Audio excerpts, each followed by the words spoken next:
Hello guys, আসসালামু আলাইকুম guys. আজকে সবার কাছে একটা রিকোয়েস্ট। সো আমি নতুন করে আরেকটা ইউটিউব চ্যানেল ক্রিয়েট করেছি। ওই চ্যানেলে শুধু ফানি ভিডিও থাকবে গাইস। আমার এই ভিডিওটার কমেন্ট অপশনে প্রথম কমেন্ট যেটা আছে ওটা হচ্ছে আমার ফানি চ্যানেল। সবাই আমারও ফানি চ্যানেল সাবস্ক্রাইব করে দেন। আর আমরা যারা যারা ফানি ভিডিও দেখেন অবশ্যই আমার ফানি চ্যানেলটা সাবস্ক্রাইব করে দিবেন।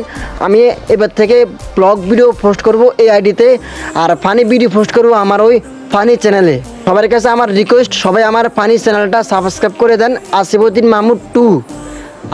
মাহমুদ 2 ওটা হচ্ছে আমার ফানি চ্যানেল। আর যদি কেউ আমার চ্যানেলটা না পান তাহলে আমার চ্যানেলে যান। চ্যানেলে যাওয়ার পর হোমে যাবেন, হোমে যাওয়ার পর নিচে যাবেন, নিচে গেলে দেখবেন আসিফউদ্দিন মাহমুদ 2 হচ্ছে আমার ফানি চ্যানেল। চ্যানেলে আমি শুধু ফানি ভিডিও পোস্ট করবো, আর অন্য কোনো ভিডিও পোস্ট করবো না। প্লিজ সবাই আমার ফানি চ্যানেলটা সাবস্ক্রাইব করে দেন, আর ওই চ্যানেলে বেশি বেশি সাবস্ক্রাইব করে দিবেন। সো সবাইকে ধন্যবাদ, আল্লাহ হাফেজ।